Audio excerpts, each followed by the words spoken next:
Jesu Kristu. Hallelujah. Ngibingelela zonke ingceku zenkosi fivefold ministry. Obaba, omama, bafowethu nodadewethu egameni elihle lenkosi yethu uJesu Kristu. Hallelujah. Bazalwane asingene nje straight ezwini lenkosi. Hallelujah. iBhayibheli leli bazalwane njengoba nilibona liu 66 books. Hallelujah. 39 books in the Old Testament, 27 books in the New Testament. Libhalwe ngamaJuda awu40. Ngiyazwakala? Belibhala eindaweni ezintathu ezahlukene. OkuyiAfrika nesikuyo, iMiddle East neTurkey. Libhalwa in a period of 1500 years. Iningi lalaba abantu ababelibhala babengazali. Ngiyezwakala? Libizwa ngokuthi izwi likaNkulunkulu. 1189 chapters, 800,000 words. Amagama lapha wafikile nakwimiliyoni. Libizwa ngokuthi izwi likaNkulunkulu noma iBhayibheli. Leli gama elithi iBhayibheli lesiGreek uBiblika usho incwadi ezahlukene ezihlanganiswe ndawonye. Ngiyezwakala? Uma ubaba umpostoli uNtuli engabhala incwadi, ubaba umfundisi uNgwenya abhala incwadi, ubaba uNkosi abhala incwadi, nami ngibhala incwadi, bese ziyahlanganiswa zibizwa ngokuthi iBiblika. Ngiyezwakala? Noma i-volume of books. Ngiyezwakala? Njengoba zikanjena nje, wena njengoba ungumntwana kaNkulunkulu noma ke ngibeke kanje, uPaul ku 1 Corinthians chapter 10 verse 32 uthi there are three groups: the Jews, the Gentiles and the church of God. Inhlobo zabantu emhlabeni izintathu. Khona amaJuda, khona bangesiwona amaJuda, ama nations, bese kuba ne church of God. Ngiyezwakala? Le ncwadi nje obuyibona angeke uthi umi kuyo, ngoba kukhona la ekhuluma namaJuda kuphela, khona la ikhuluma nama-Gentiles, khona la ikhuluma ne-Church of God. Manje ngeke uthi umi kuyo, uzogcina kwawena uyiconfuse. Yingakho sinabantu abavuma izono besindisiwe, ingoba bahlanganisile bacabanga ukuthi le ncwadi yabo yonke. Uyabona ma uyothenga i-microwave, kuna le ncwadi ephuma ne-microwave ibizwa ngemanual, ikutshela ngale microwave. Ngezwakala? Ukuthi isebenza kanjani le microwave. Mawusuthenga igedlela likagesi, nalo liphuma nencwadi ebizwa ngemanual. Le ncwadi ikuxoxela ngaleli gedlela, ukuze leli gedlela likwazi ukukusiza fanele uqala uunderstand imanual. Ngezwakala? uNkulunkulu wavusa uMose, wakhipha abantwana bakwaIsrayeli eGibhithe, wabhala umthetho ewubhalela amaJuda. Ngezwakala? Yes, kulamaJuda khona la kukhulunywa khona nabezizwe. uDaniel nje mayeveza ama-end times uyabaveza bezizwe. Ngezwakala? Aphinda akhulume ngamaJuda, aphinda akhulume ngabezizwe.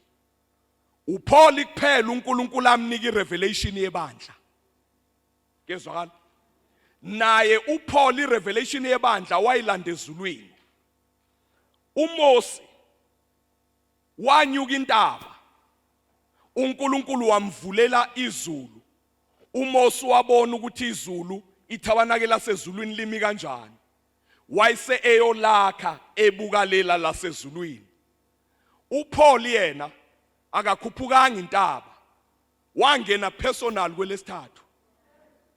Wayesetshelwa uPaul etshelwa manje ukuthi ibandla liyini. Ngezwakala. Uyazi ukuthi uNkulunkulu uJesu waphuma ezulwini ezosindisa uPaul. uPaul akasindiswanga kushumayela umuntu. Akekho umpostolo wayengashumayela kusindisa uPaul. uPaul kuthiwa waye highly influential. Ekhuluma 5 languages, highly educated. Ngezwakala. Kwadingeka kuphuma uJesu amsindise. Ngesikhathi ethi ungibani inkosi wayesindisa uPaul. Sikutshelwa huye ukuthi kusindiswa kanjani. Uthi mawubiza uJesu ngenkosi. Paul ukuthatha phi lokho? Ngambiza ngenkosi ngasindiswa. Ngambiza ngenkosi ngasindiswa. Manje nendlela yokusindiswa sitshelwa uPaul. Ngezwakala. uNkulunkulu ma esemnikeza uPaul irevelation yebandla. Mawufunda kuGalatia chapter 1 from verse 6. uPaul uma bemlwisa uthi uPaul leli ivangeli engilishumayelayo angilifundiswanga umuntu. Futhi angilinikwanga umuntu. Kodwa ngilamukele straight kuNkulunkulu. Ngibonane noJesu noNkulunkulu banginika lona. Ngezwakala. Uyazi ukuthi yini uNkulunkulu specific asindisa uPaul? Yingoba uJesu wayefuna umuntu owayezosusa ilaw. Manje awukwazi ukususa ilaw ungayazi. Abafundi bakaJesu they were not educated. Sebesindisiwe beshumayela kodwa wabona uNkulunkulu ukuthi izolahleka endleleni. Asithola umuntu ozosusa ilaw. uNkulunkulu mayisindisa uPaul eseshaywe Listra ebulawa waya kwelesithathu. uJesu wayesemcela ukuthi Paul ikakhulu sifuna umuntu owazi law esizothi masithi kuye ilaw ayingene ebandleni understand. Abafundi babengawususa u10 commandment usala u603 ngoba u10 commandment wawubhalwe kuma tablets, u603 wawubhalwe kuma scrolls ezikhumbeni. Mhlawumbe abafundi basusa u603 kusala u10. Manje uJesu wayefuna umuntu owazi wonke umthetho. uPaul umthetho wayewazi from A to Z. Ngesikhathi uJesu emtshele ezulwini ukuthi ilaw ayingene ebandleni, uPaul akazange abe nequestion, wayazi ukuthi kuthiwani. Yingakho mayisebhala kuRomans 6 verse 14 uthi anikho ngaphansi komthetho ningaphansi komusa. Leli bandla laseGalatia aseqale kulo ibandla walishumayeza labakhona. Uma uPaul esezwa ukuthi selibambe ilaw uthi uPaul how senithakathiwe nina. Senithakathiwe. Uthi uPaul manihlanganisa igrace nelaw kuphuma amanga. Noma ngabe ushumayela ngani, noma ngabe ushumayela ngomoya ingcwele kuphuma amanga. Noma ngabe ushumayela ngoJesu kuphuma amanga. Noma ngabe ushumayela ngoNkulunkulu kuphuma amanga. Iproblem uhlanganise igrace nelaw. Igrace nelaw azihlangani. Ngezwakala.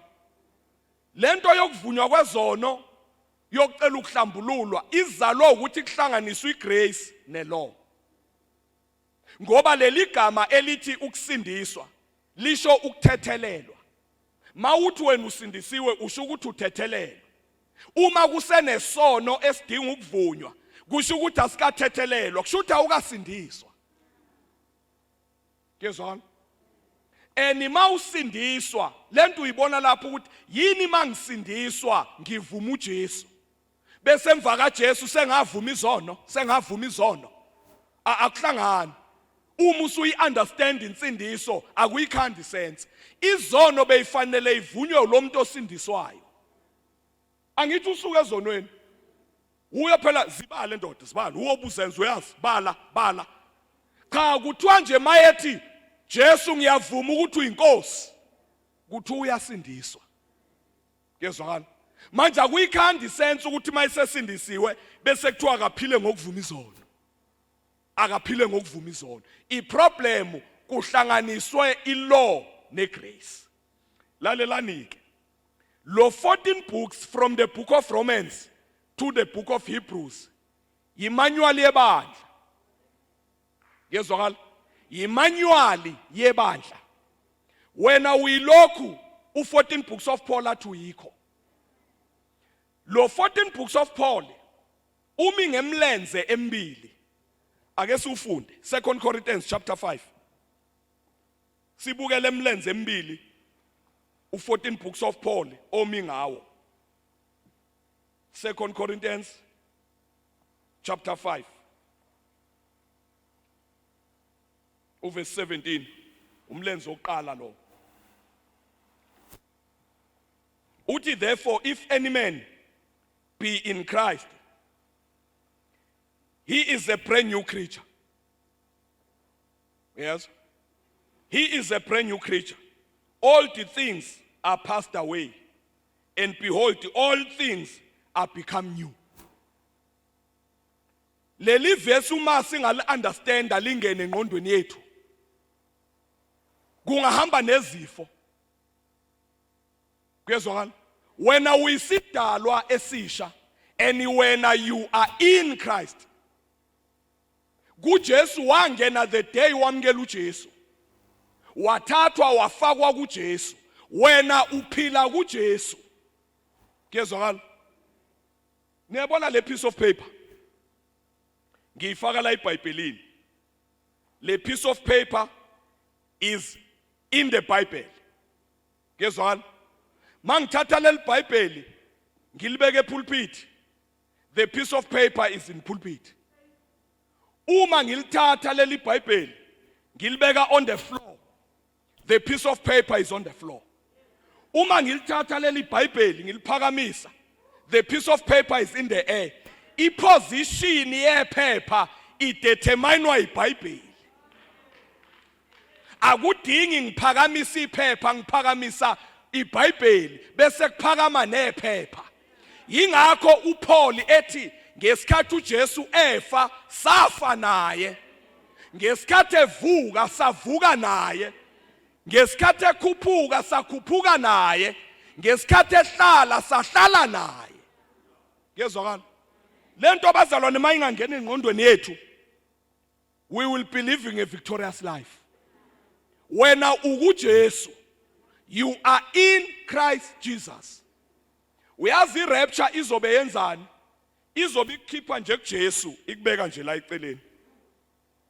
Wena ukuJesu, phela ukuba ukho kuJesu no Satan ngabe kade akubulala. Kukangani uSathane athi lo nyaka ngeke uphele uphila? Waphela uphila yingoba wena ukuJesu. Kezwakala umlenze wesibili uverse 21 simfunda izolo othi ongasazange isono wamenza isono ukuze thina sibe ukulunga kukaNkulunkulu. Bazalwane ibandla ngiye ngathola ukuthi ukuze le understand insindiso hayi akubuyelwe ensimini yaseEden,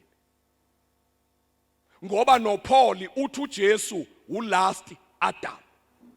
Khona ufirst Adam kube no last Adam. Ufirst Adam wayesensimini yaseEden, ulast Adam wayesensimini yaseGetsemane.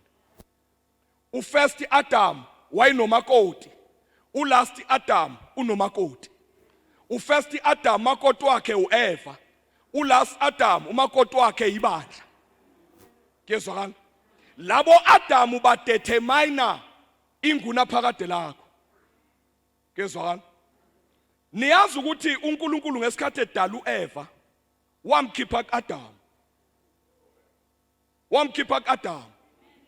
Nangesikhathi esedala umakoti kaAdamu ogcina wamkhipha kuyo uAdamu. Kezwakala wamkhipha kuyo uAdamu ngoba uJesu uAdamu ogcina. Lalelanike uEva ukube akawudlanga umuthi wadliwa uAdam wayezoxoshwa futhi naye Eden. Istand sika Eva kuNkulunkulu sasingadeterminewa uye, sasideterminewa uAdam aphuma kuye. Yingakho umuthi kuthiwa wawuthatha uEva, nothing happened. Wawudla, nothing happened. Wawugwinya, nothing happened. uAdam kwakufuna athi hey phiya idliwa leyo nto manilahla. Kwangeke kwenzeke lutho. But wanede wadliwa uAdam kwangena ukufa. Ngezwana? uEva ukuba kawudlanga wayezoxoshwa noAdam. Ngoba uEva mayikhuluma noNkulunkulu wayekhuluma kwistand sika Adam ngoba uphuma kaAdam. Mayexoxa noNkulunkulu Eva kwakusuke kukhona uAdam. Yingakho masebedlile beqashile uNkulunkulu uthi Adam, akasho uthi Eva, uthi Adam ukuphi? uNkulunkulu wayefuna uAdam. Uyazi ukuthi mayithola uAdam uzothola uEva. Ngezwana? Nensindiso is the very same thing. Istand sethu phambi kaNkulunkulu sikuJesu. Ngezwana? SikuJesu. Isono esi-affect position yakho noNkulunkulu fanele senziwe uJesu. Ngoba wena umi kuJesu ukuJesu. Yingakho masithanda sithi baba ngegama lika Jesu, sikuJesu. Ngezwana? Manje lento yokuvunywa kwezona engaka idalwa ukuthi abantu bafuna ukuma kwistand sabo nje. Ufuna ukuma phambi kaNkulunkulu eumkhize. Kuzokushonisela ilanga lokho. Mawufuna ukuma phambi kaNkulunkulu umkhize, kusafuna uqala ubala izono, ubala amashwa, uvume yonke lento. Kanti kuNkulunkulu simi sikuJesu. Ngezwana? So uma ibandla linga understand lo 14 books of Paul, ibandla kuzokwenzeka ama miracles lingathandazelwanga. Ngezwana? Kuzokwenzeka imanga kungathandaziwe ngoba usu understand ukuthi wena ukuJesu. Uyazi incwadi kaIsaya ngengachaza ngayo. Ngithole enye information ukuthi first 39 chapters uqonde kumaJuda, last 27 uqonde ebandleni. Bengimangala mina incwadi kaIsaya iqala ukungibusisa lapha ko chapter 40 kuyale. Ngingakwazi ukwenziwa yini kanti vele incwadi ebandla uma uyifunda from chapter 4 uyale ikhuluma ngeeternal righteousness. Kuthiwa bonke abantwana bakho bawukuba abafundi bakaJehova. You will be eternally established in righteousness. Bese ke bonke abantwana bakho kuthiwa bawuba abafundi bakaJehova on condition ukuthi wena uestablishiwe kwi-eternal righteousness. Into ebixosha umndeni wakho kuJesu lento yokuthandaza izono. Sihlambulule namaculo ngonile kuwe. Iyo lento ebixosha imndeni yethu ingasondeli uNkulunkulu. When you are the righteousness of God. Hallelujah. Bazalwane ngizoconclude lembuzo isimple ibuzwa abantu abagenuine. Ngeke ngiloku ngiyifunda kakhulu but ngiyibukile yonke. Hallelujah. Le yokuthi ngikhonze ebandleni alishumayeli grace. Sonke sike sayishumayela imix. But nginenkinga yomfundisi othi akafuni grace la. Ayi cha ngeke. Ngingahlala kumfundisi mina ongakacacelwa, okungakakhanyi. Usabamba bakithi. Kodwa lona osekufikile igrace athi akayifuni ubusiswa imix. Ayi ngeke. Ayi ngeke, you won't make it. Ngeke. Hallelujah. Manje uNkulunkulu uvusa ama grace preachers all over. uNkulunkulu wenzela ukuthi ngoba khona laba abangafune ukushintsha. Sonke sishintshe nami ngeke ngayishumayela imix. Kezwana? lento yokuvunywa izono ngeke ungibhide ngayo, ngeke ngayivuma izono, ngeke ngahlala osofeni mina ngibala izono, kodwa ngizwe ukuthi umbhedo lensindiso enguyo le. But ngingazi ukuthi ngizosizwa ubani, kodwa ngizwe ukuthi uyabona ifake yensindiso le. Angikwazi ukuthi ngahlala osofeni ngivumane nezono, mangiqeda lapho futhi I feel guilty. Uma ngeke ngathandaza u5 minutes ngezilimi intende leyo. Mhla kwembuleka lento, I can pray the whole night in tongues. Kezwakala. Uyazi kunabantu abaningi abatfundisi since sihlezi 14 books of Paul. Uyazi ngempela isono asisazi ngaso. Isono. Thola ntambama nifike ngithanda zokuvuma izono enhlamba yini yona le umfundisi uthini manje? Yini le mfundisi osibizela kuyo? U14 books of Paul une anointing yokukwenza ukhohlwa isono. Kezwakala. U14 books of Paul uma ufunda nje ukhohlwa isono. Kezwakala. So uma kuthiwa usebandleni lo muntu oshumayela imix, lo muntu umeshumayela imix ngoba iqiniso lingakafiki, lo muntu mina ngambekezelela, nginenkinga yomuntu olwisana negrace. Hayi ngeke ke lapho kunabantu abaphumela obala athi umuntu igrace ngeke igrace kuleli bandla lami. Wathi omunye umfundisi umuntu wegrace ngeke ame kule pulpit. uNkulunkulu ku Hebrews 4 verse 16 isihlalo sakhe usibiza ngesihlalo somusa. Bekufanele ama-pulpit kube yi-pulpit of grace, ngoba noNkulunkulu ithrone yakhe uthi ithrone yomusa. Yini uNkulunkulu angashonga ukuthi ithrone yeholiness noma ithrone yerighteousness? Yini akhetha igrace uNkulunkulu? Uboyibheka into ekhethwa uNkulunkulu. Akasho uNkulunkulu ukuthi ithrone yami throne of law, uthi is a throne of grace. Bekumele ama-pulpit ethu abhalwe la ukuthi this is the pulpit of grace. Hallelujah. Si minister igrace. Hallelujah. But ke abantu abasahlezi kwilaw, uyazi nabo sebeyabona ukuthi hayi khona umbhedo lento esihlezi kuyo manje, abantu abayifuni lento. Hallelujah. Kuflada abantu abaningi befuna ama-link beflada. Abanye baye bangicriticize kuma group abafundisa iBhayibheli. Bangicriticize abathi le grace kaZulu, le grace kaZulu. Bathi abantu ake sizwe le grace kaZulu. Thola ukuthi no eka Paul ilesa siniswa ngayo nje. Ingane abazalwane babuyelwa ile yanjabulo mhlabe sindiswa. Bakubuya le yanjabulo. Uyazi yaqedwa yini? Yaqedwa ilaw.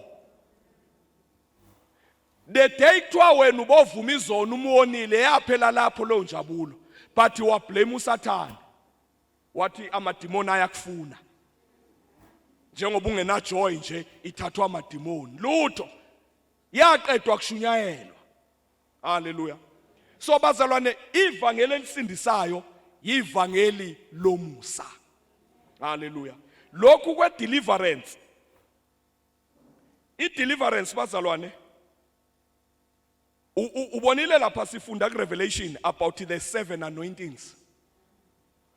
Umoya Ngcwele ebandleni usebenza ngo7 anointings. Kune anointing of preaching.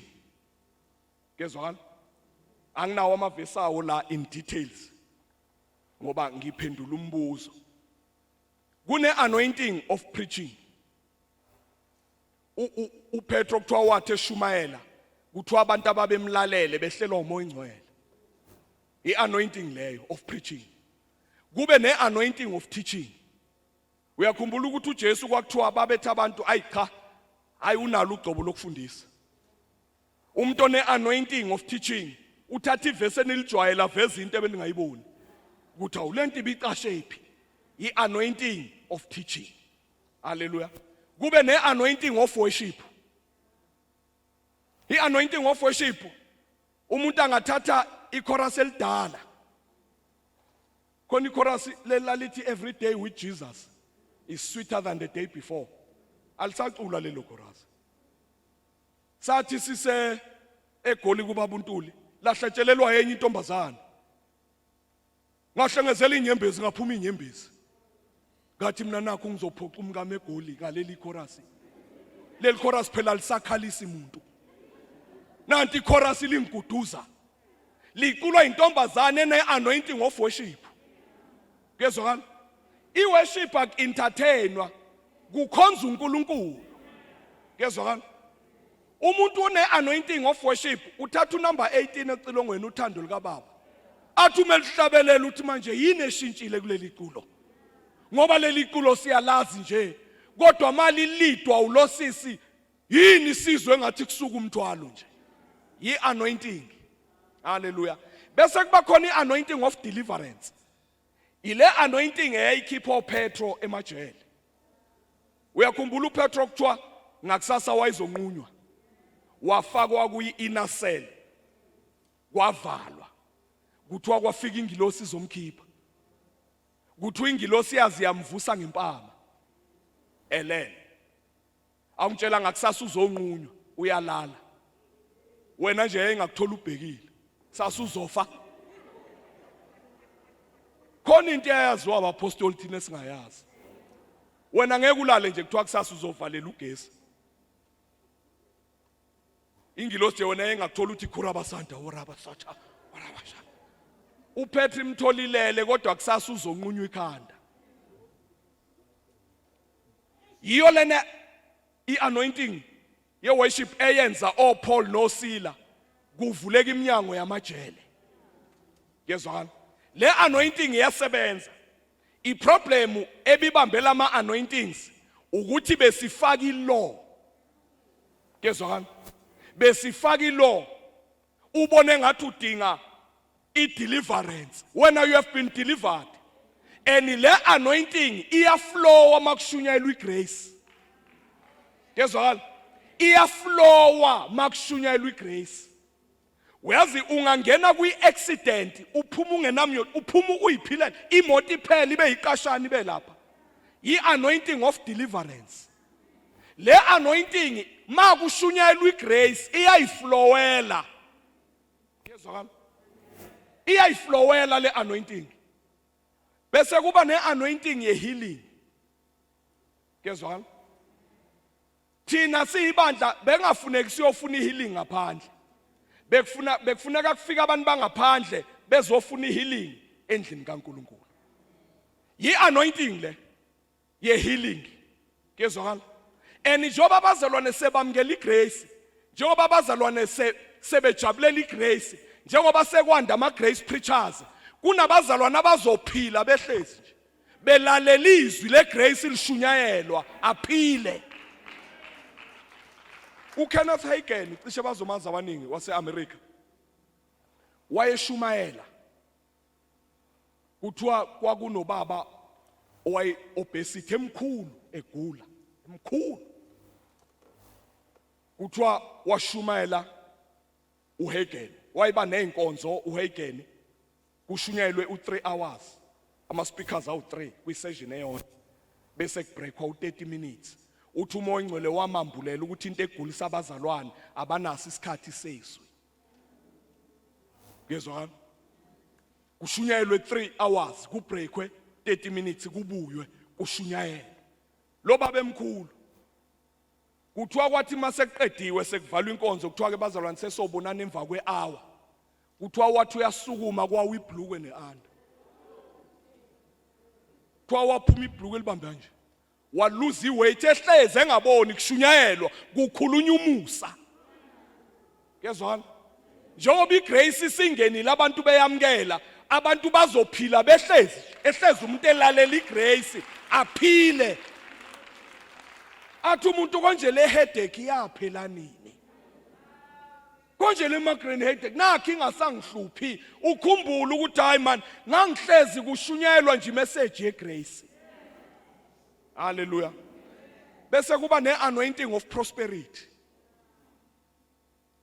Le anointing of prosperity yile nesulikwe lethu. I-anointing yebandla leyo. Laba abantu abathi uNkulunkulu ikweletu akazesuli. It's either abasindisiwe noma baneviki besindisiwe. Ngoba insindiso it's about death cancellation. insindiso by itself njengoba uyezulwini nje kwasula isikweledu sakho wena wawukweleda uNkulunkulu ubungcwele ungakwazi ukukhokha kwafika igrace yapaid apha leso sikweledu Niyakhumbula umhlabelelo wakudala wawuthi he paid the debt. He paid the debt. He did not owe. I owe the debt. I could not pay. I needed someone to wash my sins away. My sins away. And now I sing a brand new song, amazing grace.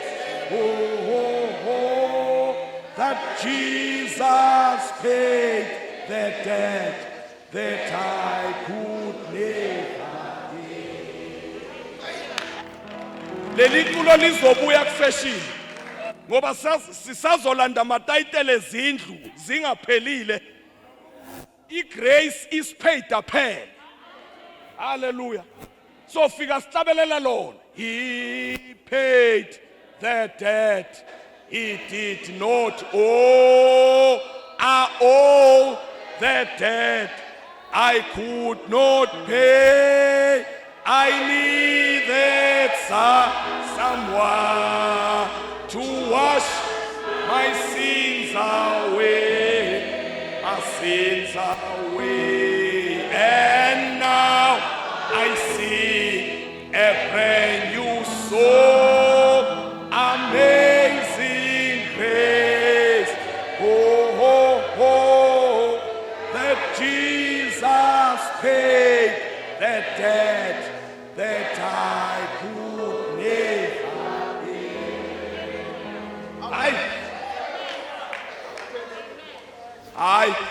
He paid the debt.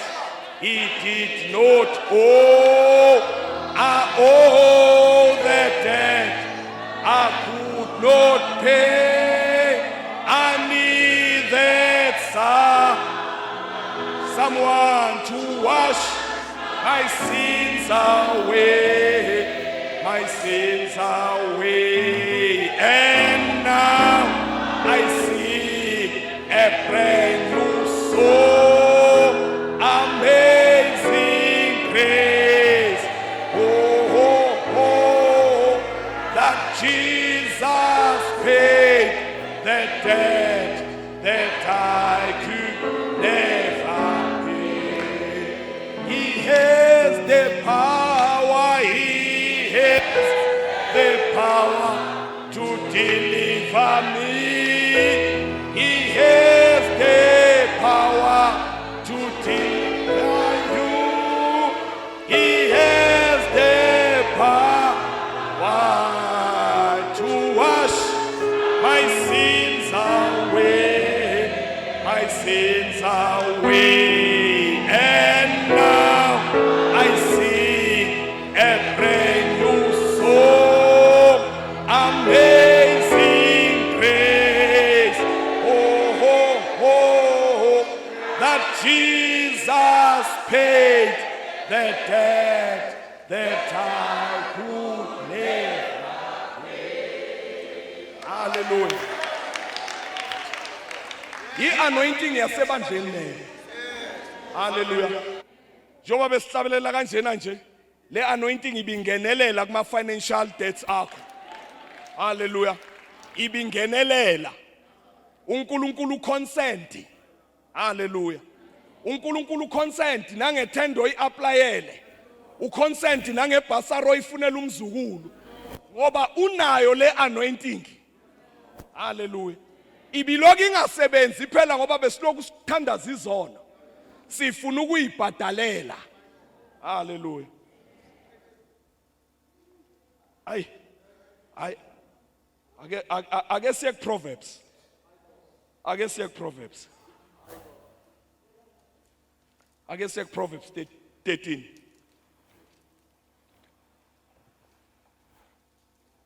Verse 22.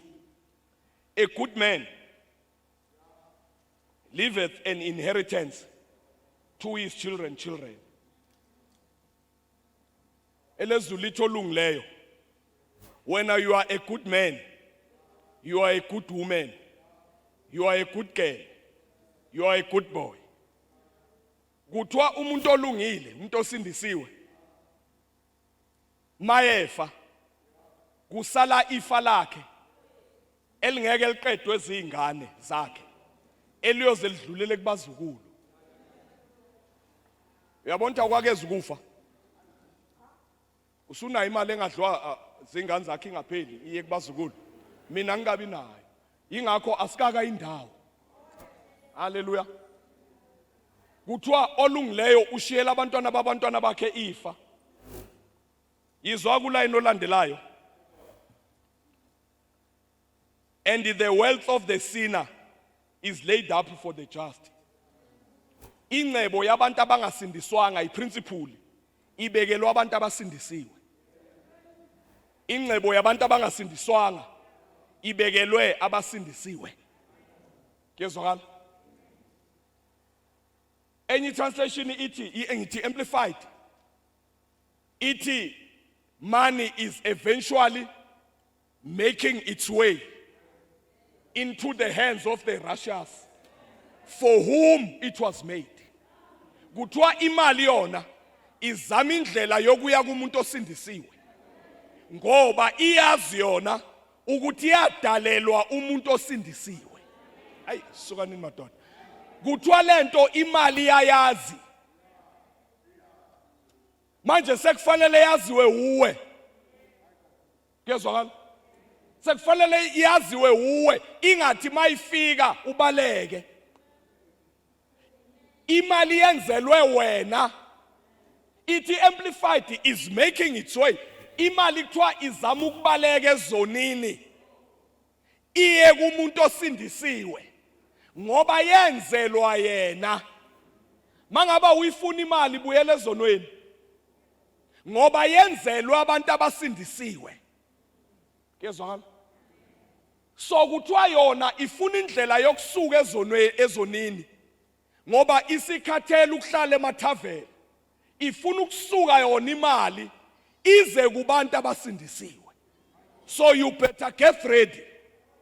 Hallelujah.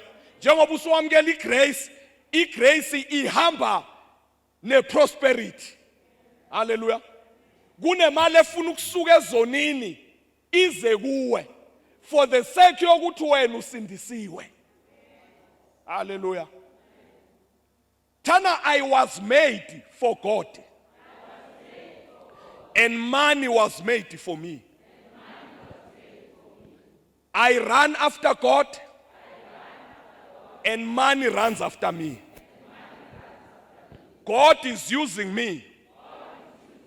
And I'm using money. I am a slave of God.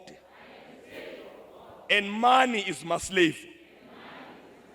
I'm controlled by God. And money is controlled by me. I'm attracted to God. And money is attracted to me. I love God. And money loves me. One more time. Tana, I love God. And money loves me. We have the sentence. Umunga kulisho every day ekseni. Lele lodwa. Umuvuka nje uthi I love God and money loves me. Hallelujah. When uthandwa imali.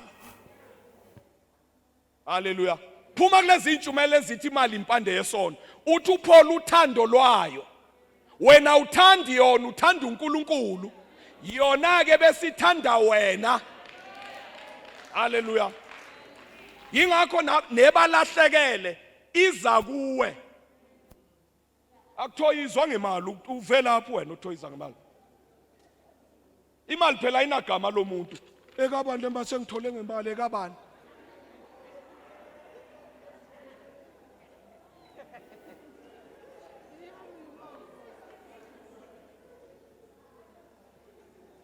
So kunale anointing of prosperity.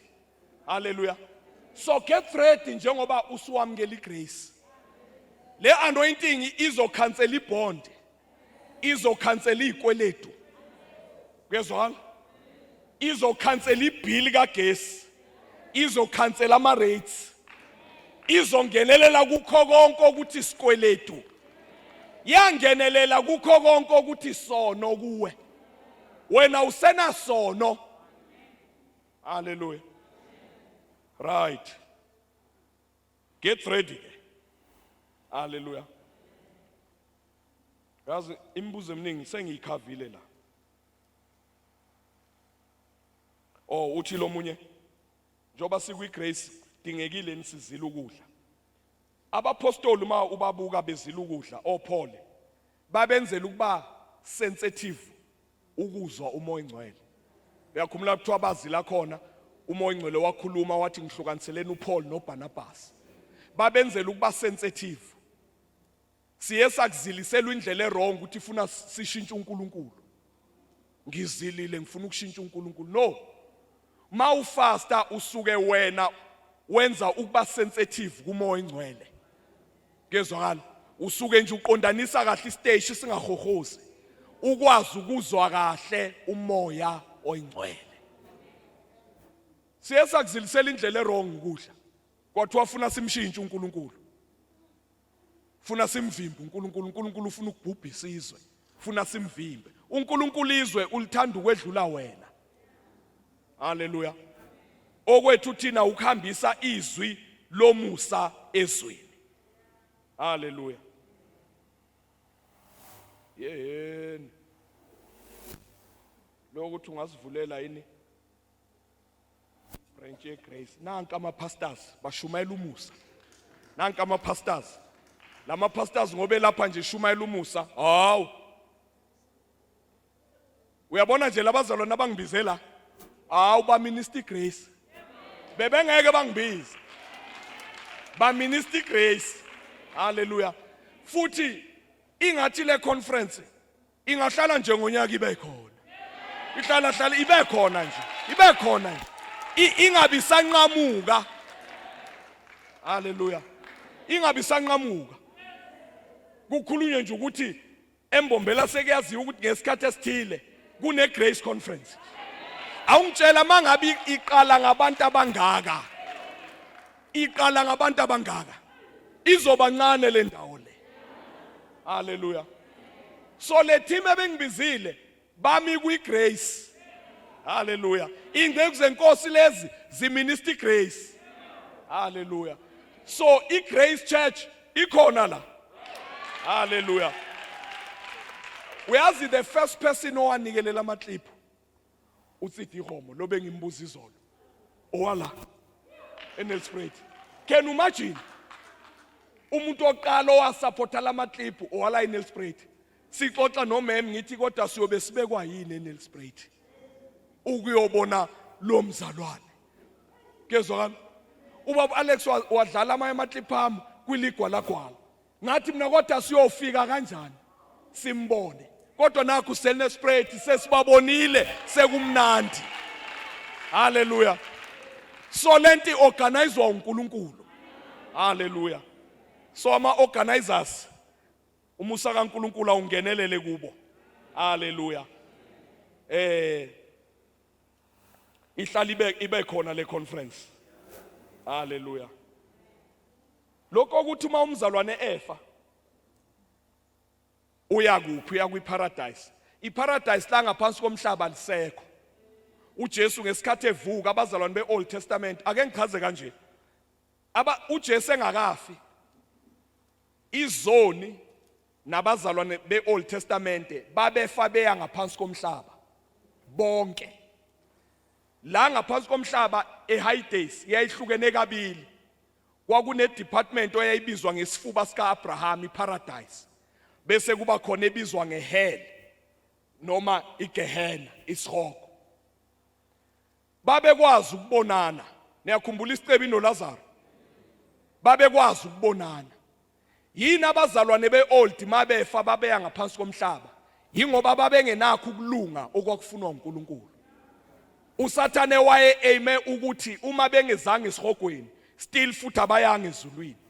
bazohlala lapha eparadise bangamboni uNkulunkulu inguna phakade babehlezi kucomfort kumnandi kezwakala uJesu mesevuka wavuka nabo njengamanje akasekho umzalwane offer ayingaphansi komhlaba uthi uPaul to be absent from this body is to be present with the Lord umzalwane umephuma kulomzimba uya straight ezulwini haleluya indawo esongena kusonke kuyo kanye kanye iHall of Holies la kuhlezi khona uNkulunkulu la sizoshadela khona kezwakala kodwa akayi ngaphansi komhlaba umzalwane ngoba izulu phela indawo enkulu lingaphezulu komhlaba kezwakala lingaphezulu komhlaba izulu kodwa umzalwane umephuma kulomzimba uya straight ezulwini haleluya le ndawo yangaphansi komhlaba ngiyabavumela laba bathi ya extendwa yaba isihogo kunevesi kuIsaya elithi isihogo siyesa extender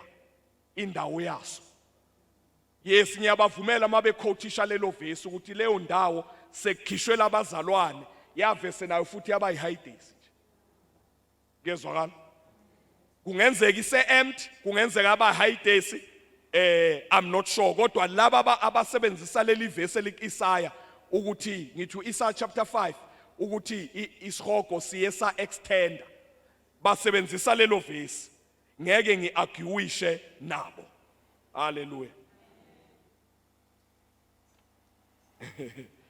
leli safana bakhona yini likhona yini ibandla elifundisa ukushumayela iPure Grace namba haleluya ushunyelwa the pure grace ngeke phela bangibizele bengafuni grace haleluya so bakwi grace haleluya uthi lona ngisindisiwe kodwa ngibona ngathi kunama cases asekhaya sangilandela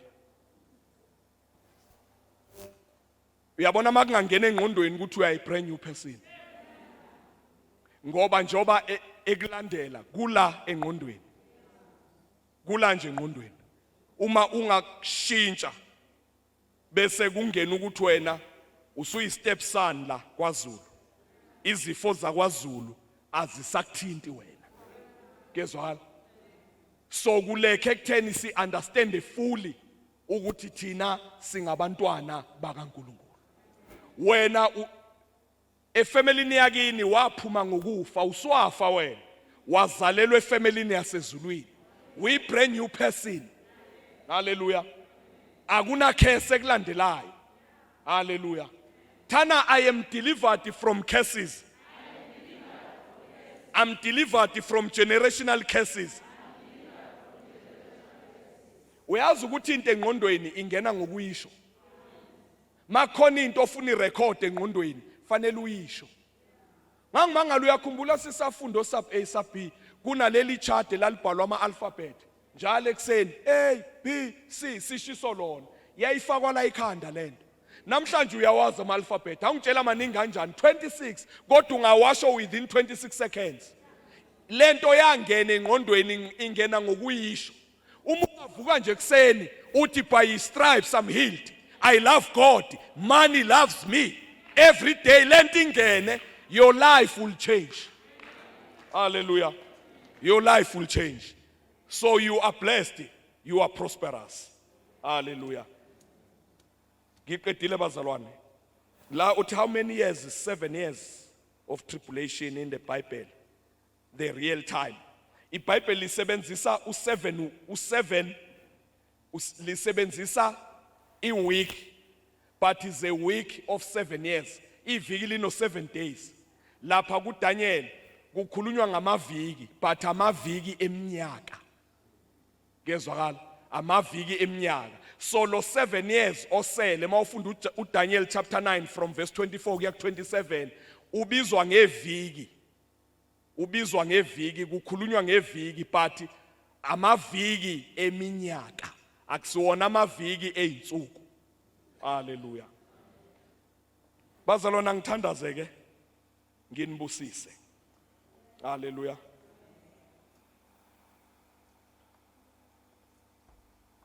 hayi lethe ngichazile ukuthi hey cha mina bazalwane umuntu ophumela obala ukuthi igrace akayifuni eshumayela hey Ayi angazi.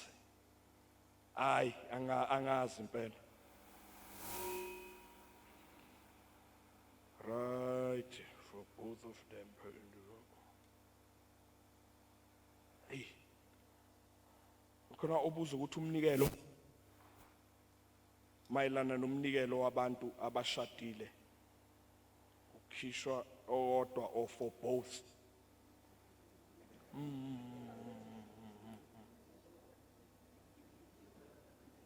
Umpriest ufuna ukuyiphendula.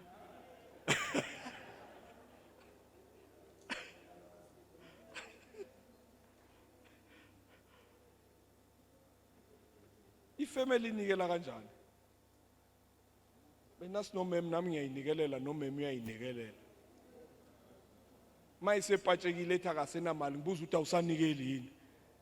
Inikela ifamily ngicabanga ukuthi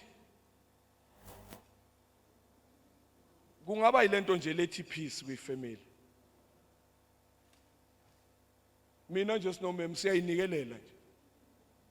Angazi nokuthi unikele kule angazi ukuthi ubeke imali nami ngikhiphe yami. Yabo mhlawumbe ngeke ngithi leyo nto iprinciple mhlawumbe ubaba uNtuli noma uMntuli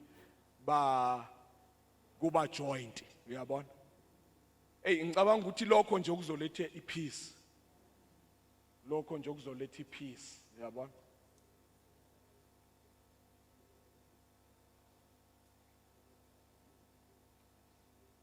Uba uMntuli ngishilo ngathi uyophetha impendulo. Ukhuluma leli verse ngiyakhumula uAnaniya noSafira kuthiwa bavumelana ekhaya ukuthi bazokhipha imali engaka. Awusuka le couple yayimunye naseyimalini ngiyayithanda ke leyo couple. Kuthiwa yavumelana ekhaya. Kusho ukuthi nami mfuna sengifuna ngibone endlini ukuthi uyobeka malini. Yebo? Ayi nami cha bengingakwenzike lokho kodwa sengizokwenza. Haleluya. Bazalwane ngizocela umpostoli uNtuli kunomthandazo azowuthandaza la. Niyangizwa bazalwane? Kunomthandazo azowuthandaza la. Uzowubona. Kunomthandazo azowuthandaza la. Kezwakala. Ngicela ukhuphuke priest. Ngicela ukhuphuke bakubone. Ngiyazi ukuthi maybe they may not know you. They may not know you umpostoli uNtuli. Basegoli unebandla ebuhle park. Haleluya. uNkulunkulu umsebenzisile kakhulu. Umsebenzisile kakhulu. Ngila ngikhona imthandazo yakhe. Whenever he prays ungathi unenye anointing mayithandaza. Haleluya.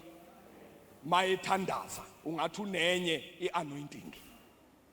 So kune prayer engizocela ukuthi siphinde nje kafushane sithi mighty warrior great in battle bese siphakama sonke uzobe sethandaza eshiya isibusiso upon each and everyone phezweni.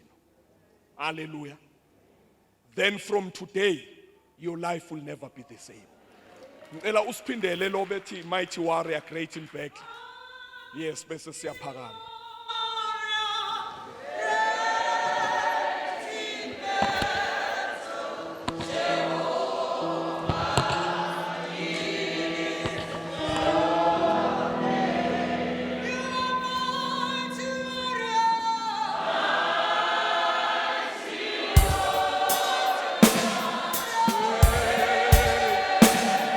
In battle,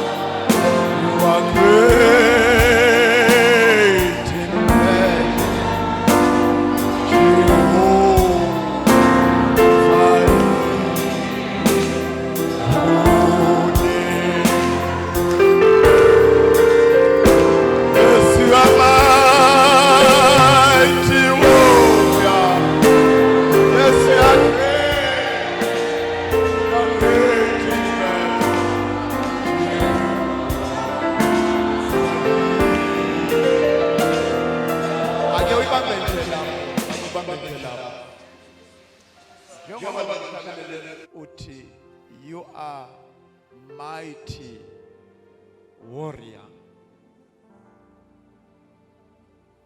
uNkulunkulu ebuNkulunkulini bakhe emkhulu engabuka uKolose 1 uthi akekho futhi noko wambona ngoba mkhulu. He incarnated himself in a human body. Emkhulu wayifaka emzimbeni kaJesu. Waphila ekuJesu.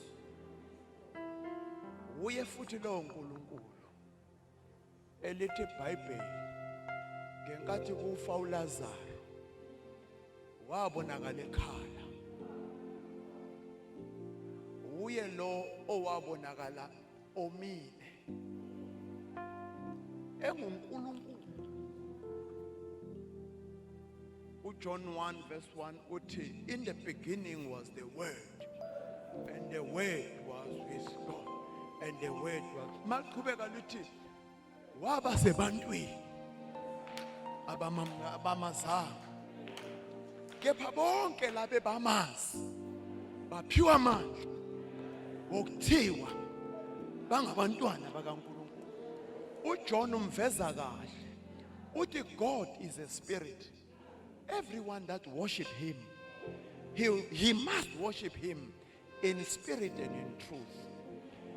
Manje ngenkathi uJesu enqoba lezi zinto, uyiwa kuye ukuthiwa kumele uthele intelo wena, ekhuluma amazwi ukuthi odobayo ayodoba inhlanzi, avula kwakuNkulunkulu elwizimpi zethu. Lithi iBhayibheli makaqedile uye uJesu wathi, bafundi ake nikhuphuke niye lapha niyolinda, mina ngizoya kuBaba ngiyokhuleka ngizothandaza ukuthi akehlise umoya oyingcwele, ngoba uye uJohn uthi makakhuluma ngayo umoya oyingcwele uthi he will not speak of his own, but everything that he hears from the Father, and he will show us the future. So umoya oyingcwele lithi iBhayibheli uba umpristi ukhulume ngencwadi ekuJohn ethi umoya oyingcwele makafikile uyo yofakaza ngakho konke uKristu asakwenza. Akusingalokho wena okwenzayo manje, mara yikho konke akwenza. Niyangizwa yini bazalwane? So masithi you are mighty warrior, sithi wabhekana nentaba wanqoba, lawo mandla asahleli kithi manje. Hallelujah. Nikhona bazalwane? Masithi you are mighty warrior, sithi lamandla amakhulu obuNkulunkulu ahlala kuJesu namhlanje ngomoya oyingcwele. Khumbula phela lithi iBhayibheli bembukile abantu wabonakala ephakama, iforce of gravity iyilo yahluleka, waphakama yena.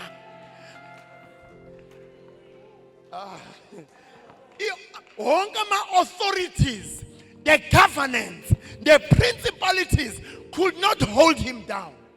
Wabonakala ephakama. Lithi iBhayibheli azangaphakame kuphela, sekafikile kuNkulunkulu, he was also enthroned.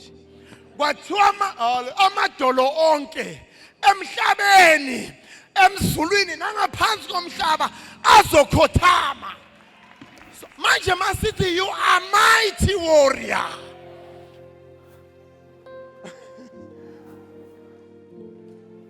Ngoba lithi iBhayibheli futhi, in him we live. What makes us to live ukuthi noma ukufa sekukhona. I don't know ukuthi likhona ibandla lasempompela. Lamazwi nje engiwakhulumayo angumthandazo. Awukumelanga uhluleke wena. noma ikoloto zakho zibekwa phambi kwakho kumele utshele ikoloto ukuthi uyamazi yini lo engiphila ku Roma 8 verse 11 uthi uma loyo moyo wawukhona kuKristu Jesu ehlala kini wona lo owamvusa kwabafileyo uthi uyophilisa ungavumi ukufa ngecorona. Yamathi warrior ngizothandaza sitshele lesimo sakho osowenza ubuhlobo naso mhlambe sekuyazewa ukuthi vele ngeinkathi ezithize uyakhuphuka ushukela okanye uyehla noma une high blood noma ule low blood or no blood at all ufike wancengeje manje so uphila ukuKristu. Ngizothandaza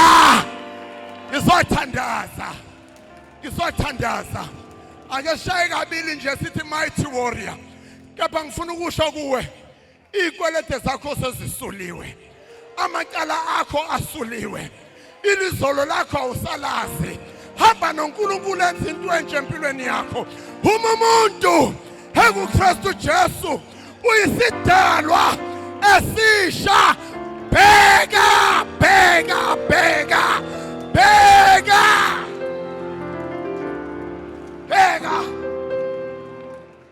nempumputha ibheke manje bazobona abantu ukuthi nangempela ikhona into ekhona ikhona into ohamba nayo ngoba mase kufika igrace mase kufika umusa konke kuyenzeka kabili nje sithi you are mighty warrior you are great in battle bese ngizothandaza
Our race is uncomparable because we are not racing against men.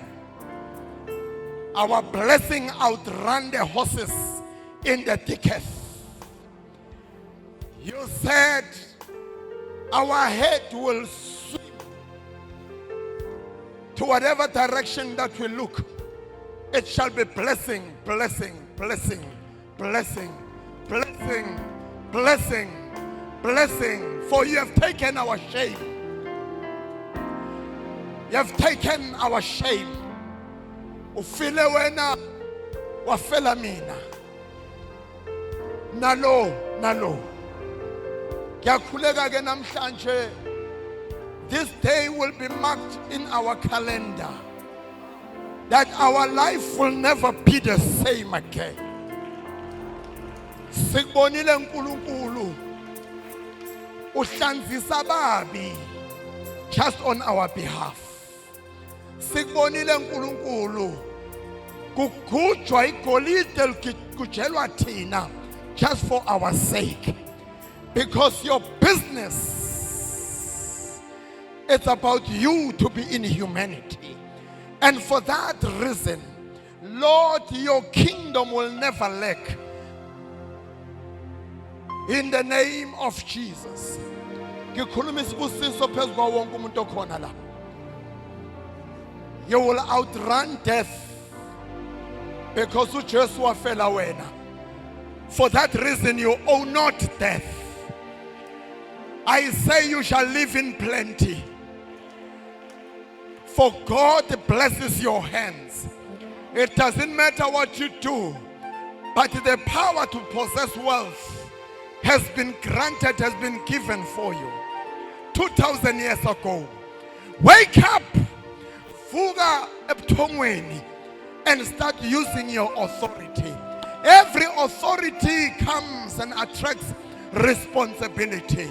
I say, stand up and raise your voice. Hallelujah. Ungunkulunkulu ongahluleki. Ungunkulunkulu osenzela kahle. I speak as the man of God. The doors that are shut, I hold the enemy into captivity.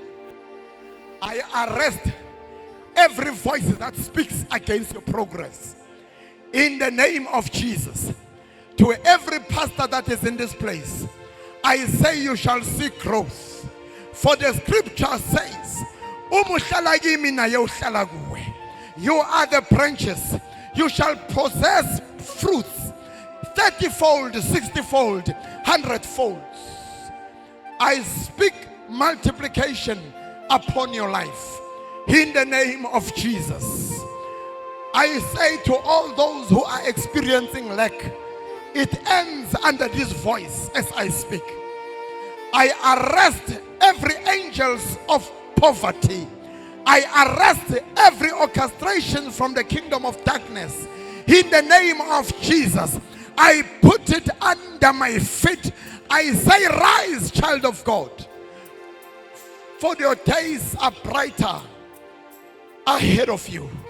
In the name of Jesus. Father God, you gave them the word and you healed them. Let everyone who is suffering from any sickness, ngiyamkhulula namhlanje ngegama lika Jesu. I say you are healed. I say you are healed. I say you are healed. I say you are healed. I say you are healed. All those who are losing sight, I'm saying you are regaining, you are recovering your sight right now in the name of Jesus. Hallelujah. Let me speak a promotion upon your life. God says he will satisfy our heart desires. Don't desire small things that you can afford with your... Desire higher things in accordance to the budget of God. For he says in his word, hallelujah, Begani inyoni zezulu kazisebenza indawo. They store nowhere and they don't invest. But uNkulunkulu uthi mina ngiyazembathiza. I speak that anointing upon this place. I say now, even if there are no resources, uNkulunkulu wethu akadependi kuwe ukukwenzela, but he depends upon himself and upon his son. That is why the scripture says, in him we live, in him we move, in him we find our... Hallelujah.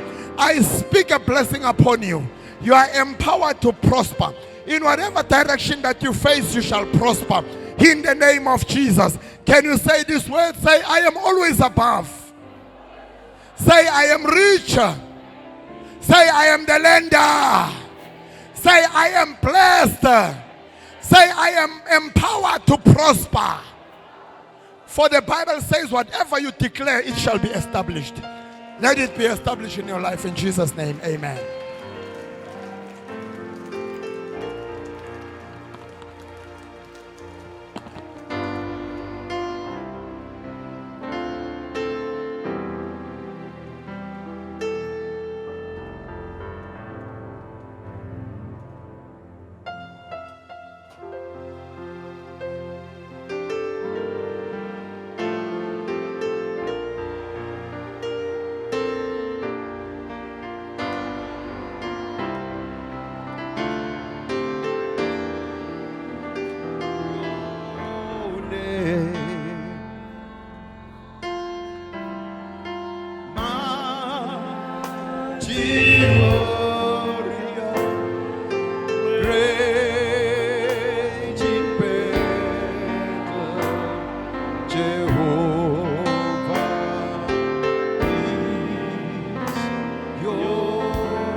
umusa lomkhulu umusa lomangalisako umusa lohlela imbombela umusa lomangalisako wagcwala imbombela yonke kanzi usatogijima tinkhalo netinkhalo sibonga kakhulu ku SP Zulu ngemsebenzi lomhle nakangangulunkulu lamphathise wona imbombela imamukele ngetandla etimhlophe ngetandla letinhle ngendlela simangaliso siyambonga uNkulunkulu siyambonga abazalwane ukuthi uNkulunkulu muhle uyamangalisa akekho lofana naye akekho lonjengaye uNkulunkulu wetikhathi tonke siyabonga ukuthi wethembisile naye umfundisi ukuthi ngaletikhathi njalo njengeminyaka uyoba kayinathi nakulomnyaka lotala kanti ke kulesikhathi samanje ke ngicela makethi Nkosi kokuthi yakasonzele ngaphambili atositshela asicocele nekabanti sive ukuthi empeleni kulomsebenzi lomkhulu kangaka lo musa lomkhulu kangaka bebawulambele kangakanani nakulesikhathi samanje sive na ukuthi lebe bakulinzele kufikile yini endlebeni tabo bakutfolile yini make sikwamukele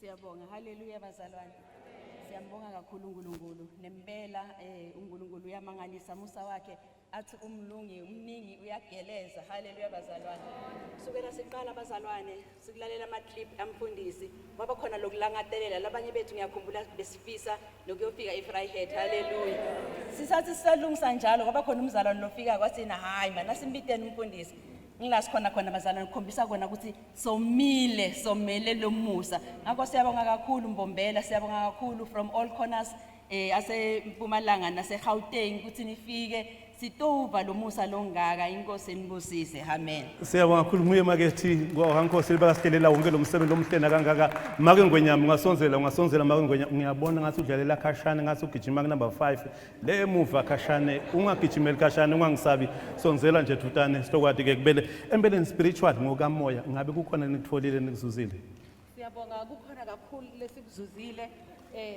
sikhulile emoyeni bazalwane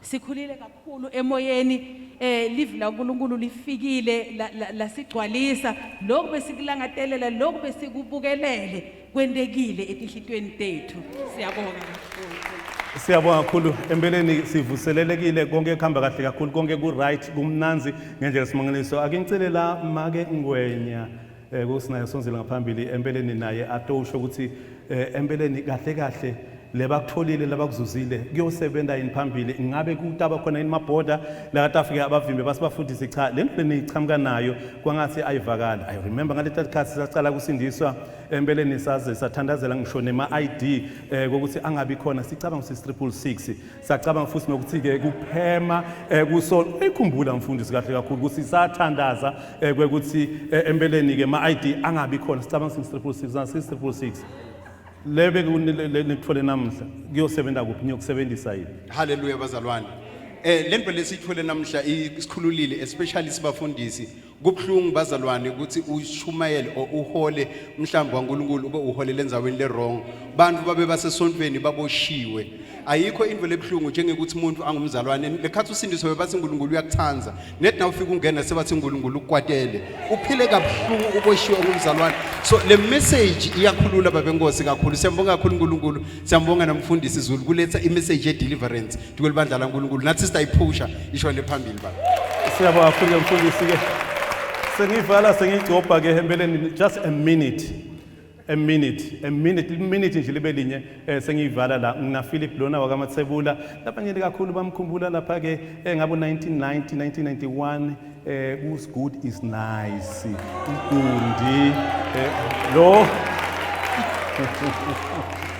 Philip wakamathebula ke empeleni Philip awuthi kancane sifonyo sivele sesibonile ukuthi nayo ke microphone yakho awusuvumele ke umbhede uphume esigulini noma usiguli siphume embhedeni sanibonani bazalwane ndithi iBhayibheli akusekho kulahlwa kwaba kuKristu Jesu you know I believed that noma abantu beza ebandleni la ngiphethe khona ukuthi there is no akusekho kulahlwa kwaba kuKristu Jesu but then bengazi ukuthi kanjani siyabonga mfundisi Zulu siyabonga baba siyabonga uNkulunkulu ukuthi ayibeke lenkonzo kuwena you know today I'm saturated ngigcwele izwi ngiyothi mangifika kusasa ngibonile ukuthi abantu bagquma kanjani Ngimbonile nomfundisi uNtuli agqumagquma la nama I'm going to jump njengabo ukuthi akusekho kulahlwa abantu abami noma ngabe bahlezi ezibhodini bahlezi kuphukuphi asibathandeni ngoba umusa kaNkuluNkulu ubanele siyabonga. Sibonga kakhulu ke empeleni inkonzo lemnanzi nje simana sokanzi ke sibonga kakhulu ke bazalwane nani labeni lapha ke emakhaya benisibukela lapha ke kuma YouTube. Inkosi yomsayini busise nakulomnyaka lotako same time same place sikhona la eMbombela City Center.